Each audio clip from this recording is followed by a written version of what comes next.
So, good morning, committee. Good morning, other people that are with us. We have two resolutions on the floor this morning. Are they all set to go? Yes, Okay. Uh, And on 150, on H-157, I will be presenting the so-called CODA amendment. I think the order would be I would do that first. And No, I present the bill first. You explain the bill first? Yeah, it's second reading. I Okay. do a floor presentation. Amendments come after the Oh, presentation. I meant prior to appropriations and finance, but we'll find that out. Yeah, And then we'll have a debate and we'll take uh, probably a roll call vote on 157. And on then, that particular bill, I will have some commentary similar to that, which I had in the committee, but I think it'll be very straightforward and not argumentative, but just simply outline the reasons why I oppose that particular bill. yeah. No, I'm sorry because we had your support 2 years ago, and we had Collmore and Terenzini's support, but I hear that sadly that seems to have may be in jeopardy. So Well, I don't know about that. I know that they have some particular reasons based on a particular constituent, so I'm not sure exactly how they're going to vote on it. They may vote in favor. Okay, and then the two other, let's talk about 101 for a second. We have three choices. We can pass over it, and I'll just be ready. It passed the House with significant changes. It got rid of the wastewater, duplication of permitting. It got rid of downtown tax credits for NDAs, and it put in the mansion tax of 0.5% on all homes and businesses that are sold for over $1 million, and use that money to provide more mobile home credits to refurbish or replace dilapidated mobile homes. So it's significantly changed. The money for the bylaw modernization, which was the heart of the bill, is in the budget with language specifically referencing bylaw modernization. So our three choices are to concur, to pass over, or to concur. Four choices: concur with further amendment, or to ask for a committee of conference. I don't see concurring in the cards. It's also, I'm pretty sure, a definite veto at that point. And I don't think we've taken the necessary testimony to do that. I think there's wide differences with the two bills, so we could ask for a committee of conference. I don't think we're ready to concurring with amendment. So in my opinion, the two choices are to go to conference or wait on that decision until we get back together.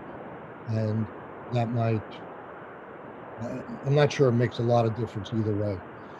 well, the plus of doing a further proposal of amendment, taking it into committee to work on, is that we can at least send back a bill to the House in January after we work on it that it is amended in a fashion that we all agree to. Well, yes, but I didn't understand your preface there. You said the positive of concurring with further amendment would allow us to do that. No, I mean, isn't it possible at this point to just take it into committee to do further work on? I mean, that we would do a further amendment is what, I mean, it doesn't. I don't know what we have to act on it. I mean, that's like a sixth choice, asking it be committed to our committee. I'm not sure if we could get committee time or wanted to meet, if everybody agreed to meet informally, we could do that without having the bill in our committee or not. We have to respond to what the House did and give a recommendation or we could take it into committee. I think if we needed approval from the pro tem for a meeting. Either way, I think we could get it, whether we had it in our committee or not. So, Is it an off session meeting you're referring to, Michael? No, I was thinking, I mean, why can't we just say we don't agree and that we take it into committee and work on it in January? Is that not able to be done? We can continue our work on it and then go back in January with a further proposal of amendment. Can't we? I'm not, yeah, I think you're probably right. If you take it back into committee, the question still on the floor is whether or not, and then we come out of the committee with a different bill. I think that's just a proposal back to the House on their bill. So we would be then concurring with further proposal amendment, or we, because of our work, we decide the best way to move this forward is a committee of conference. I mean, it's a little unwieldy at this point. It doesn't, I don't really see much difference between just leaving it on the calendar or, I mean, So I don't know. I don't know if we lose it. For instance, if we could reach agreement, and if there was a veto session, for instance, and we could reach agreement on something with the House that we could pass, I don't know if we lose a day by virtue of the fact that we've taken it back into committee as to be immediately ready to go on the floor with the So bill sitting if there. we just left it on the calendar, Yeah. couldn't we then do that work in committee in January and bring it out with further proposal of amendment? Absolutely. Yeah. I mean, That's what I meant is let's put it somewhere so that we can do the work, but until you put it into a committee of conference. The other option obviously is to leave it to 6 people to do instead of both committees. well, that's not going to probably happen anyhow, because we probably wouldn't have our committee of conference appointed, and they wouldn't have their committee of conference appointed, so we Right. wouldn't know who would be the negotiators. I think it's run out of runway. So, and we really this is a little bit more complicated in terms of what the final product could look like. So I think we need, even in this next few weeks, to be talking about it. It may come back up in a veto session. It may not, if there's no veto session. But committees frequently, when we just get a bill, they don't automatically respond to what our proposal should be for the full recommendation to the full Senate. Chairs get up and say, we just got this bill. We need to digest what they did and see what we want to do. And they pass over it for a day or 2 days. So this, we'd just be passing over it Right. and it just sit there till the next time we meet. I would do that. I just let it sit there until we do more work on it in committee. Okay. And the last issue to talk about before I let you go is S79, or did I talk about that already? I know we talked about it a little bit beforehand. S79 is so close, so important. The House voted third reading, I think 90 something to 50 something. 93 to 51. Yeah. Yesterday, all things being equal, I guess we'll get it when they adjourn. If somehow they adjourn first, we would have it, and it would go on to our notice calendar. And then the next day we would be able to concur. And that's the strong sense of my committee is nobody has any objection to what the House did. So we're literally 1 or 2 days away from seeing that become law. But I did talk to Senator Brock, and even though he voted for it, he says his caucus is opposed to rule suspensions. And so it looks like that bill will have to wait till the next time we reconvene, even though there's really no controversy between the majorities in the House and the Senate. So that's where we are. There's nothing that's going to happen this morning on S79 unless we miraculously get the bill sooner than we think. And if we do, maybe we would reconvene. But so that's all I have. And I want to say it's been interesting, fun. I feel we have a great committee and productive one and stressful. Somehow we get the controversial issues, more floor debates on our bills than any others, I think. But that's the nature of it, I guess. So we'll see you all at So 9:30 this morning, right? And I'd just like to say thank you also to Nathan, to Nathan, yes, Yes, to indeed. Nathan, who Yes. has managed from a distance so well. We're yes. very grateful to you, Nathan. And How to did, our how did it go? chair- How did it go at the motor vehicle department yesterday, Nathan? Oh, It was a time. I hope, were you there for a vaccination or? Changing my New Hampshire's driver's license to Virginia. Oh, okay. Okay, so the which Bureau, is, yeah. which we'll miss you, because we've loved having you in Vermont and your engagement with Vermont and with the Vermont legislature now for 2 or 3 years. So we have Nathan, been, I'm feeling very grateful and thankful for your work.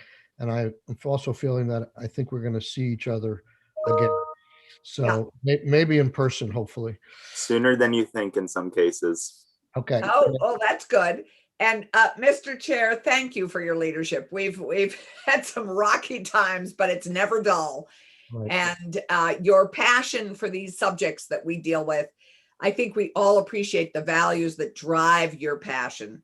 And I for one appreciate those. And so we all have patience with each other as we navigate the rocky shoals. But your values, which lead this committee, are in just I honor them and thank you very much. Yeah. And yeah, thank you. And we will be back together soon in January at the very latest. So, Or later today. You never know. You never know. you never know. Well, I've appreciated all of you and the passion for which you do your work, the openness of our discussions, that the fact that we can be agreeable even when we disagree about things is always important and is always a pleasure. So I've enjoyed this and I'm looking forward to the future. Thank you for that, Randy, but I'll never forgive you on the TIF vote yesterday.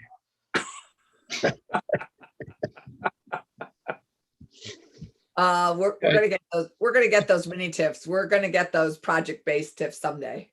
Okay, well, If I could just add that I think this committee's really demonstrated that economic development is health and well-being in a lot of ways, particularly this year. And that's been so critical for Vermonters. And I personally have been grateful as a new senator to have 3 members of leadership on this committee to talk to about what's going on, and a really great chair. So I've been really impressed actually that our 3 Senate leaders on this committee make time to be here and ask really thoughtful questions in addition to running the Senate. So just appreciating everybody as well. Well, it's been great. You've been a terrific addition, and it's as our chair said, it's a really strong committee, and thank you to each one of you. Okay, so we're on the floor. I want to give special thanks to Senator Clarkson because, you know, her personality and my personality are very different, but she keeps things lively and flowing. You know, one of the challenges of many chairs is you want to keep the conversation going and you want to keep it lively and important and relevant. And it's very easy to fall into lulls, but it's not so easy when you have Senator Clarkson on your committee. Thank you. Thank you. And Senator Ballard, are you there? Our wonderful 5th member. Is she there? Oh, She maybe. might be in a weird place to talk. Yeah, she's in her. I'm here. Okay. Probably Good. another call. That's it. Hello? We Hello? appreciate you, Becca. Okay, can you hear me now? Yes. Yes. Oh my God, the amount of time I've spent on the phone with all of you. It's been a strange trip being the only one working in the State House in our committee room, but my committee room has been my office all year. And one of the reasons I've loved being in there is because I think of all the work that we have done together, will do together when we are together again very soon. And it is true what Senator Clarkson said. And I think about every single member of this committee is driven by values. That's why we do the work. That's why we're called to this particular committee. And I am always so proud of what we're able to get done. And I can't wait till we're in the building together again. Yeah. So I'll see you on the floor. Okay, Well, amen. Okay, shortly. And thank you. we have to go to is our finance committee meeting canceled? The 9:15 one? Oh, Okay. I've got to look it up. We'll check. Okay. Okay.